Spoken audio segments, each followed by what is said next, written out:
Hello everybody, my name's Jim, and this video was inspired by Kit the Reader, who in one of their more recent videos talked about the oversaturation of American stories in all sorts of media, not just books.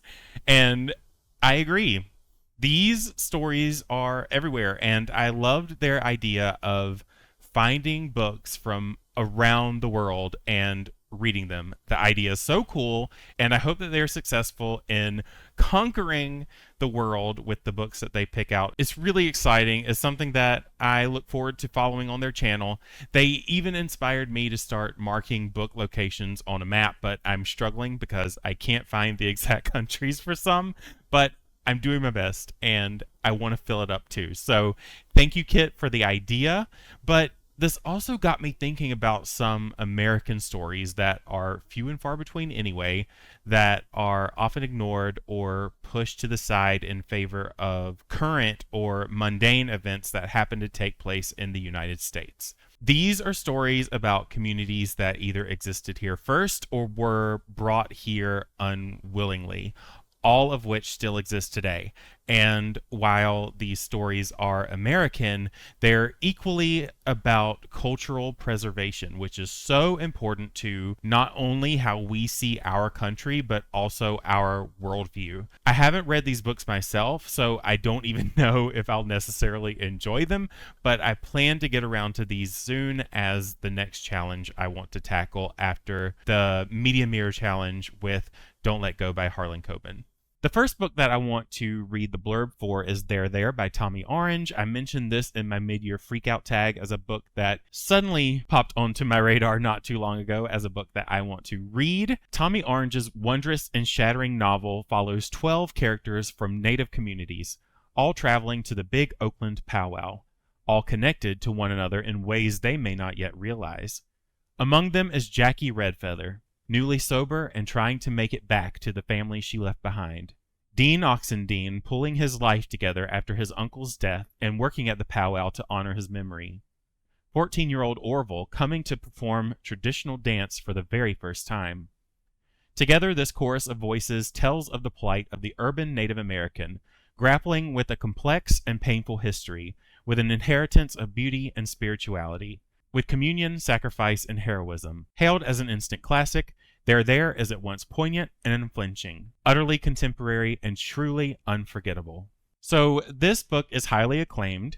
It is sitting at a 3.98 star rating. It has 164,790 ratings as of this recording, so there may even be more.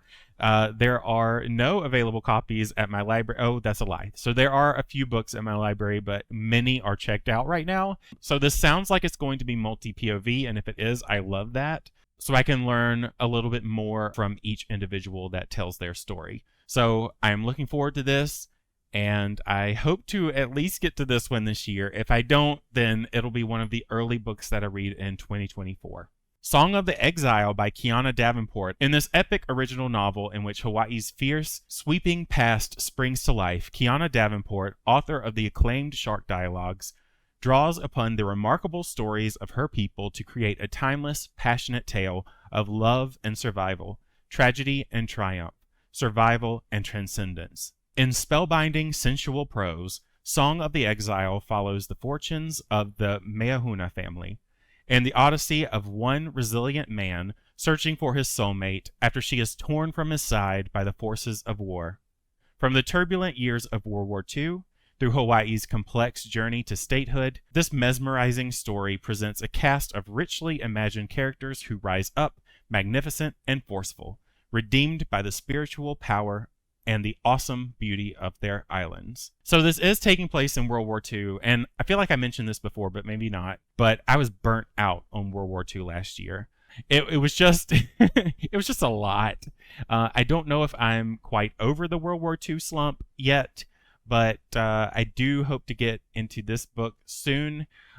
This has a star rating of 4.05. However, there are only 1,651 ratings for this book. So it hasn't been read as much as There, but it does seem to be very well acclaimed by those who have read it. I thought about reading Shark Dialogues, but it's a bit longer. And that was a bit more intimidating to me. I don't want to commit to a really long book, but if I do enjoy Kiana Davenport's writing for this novel, then I will surely look into Shark Dialogues a bit more seriously. It is another highly acclaimed book, so if you would rather read that one, then by all means feel free.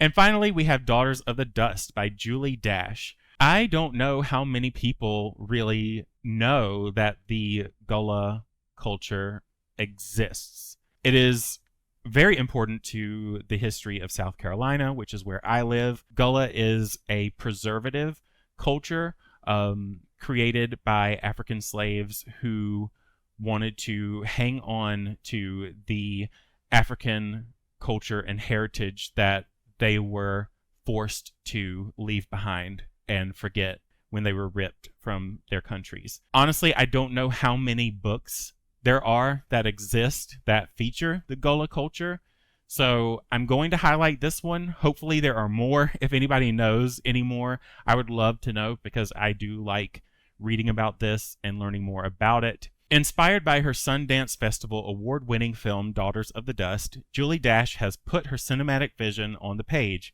penning a rich, magical new novel which extends her story of a family of complex, independent African-American women. Set in the 1920s in the Sea Islands off the Carolina coast, where the Gullah people have preserved much of their African heritage and language, Daughters of the Dust chronicles the lives of the peasants, a large, proud family who trace their origins to the Igbo, who were enslaved and brought to the islands more than 100 years before.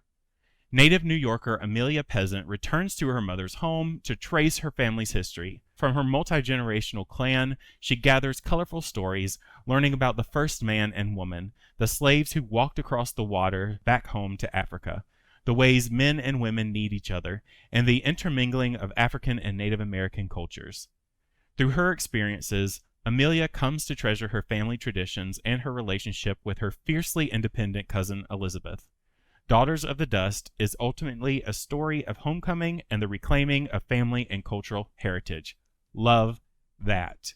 So I look forward to reading this. This one is another book with a high star rating, 4.32. There are only 289 ratings, though, so not a lot of people have read this book. However, the fact that it is a Sundance Festival award-winning film, or it's based off of that, I think that is very important, and it says a lot about the writing, and I am excited to read this and learn more. So if you're like me and would like to read some underrepresented American stories, give these a try. Their Goodreads links are in the description below. Click those, read the blurbs for yourselves, and some spoiler-free reviews if you want to. And if those convince you even further, find the retailer of your choice and either purchase the books or borrow them from your local library or with your library app. Otherwise, I've been Jim. You've been great. Happy reading.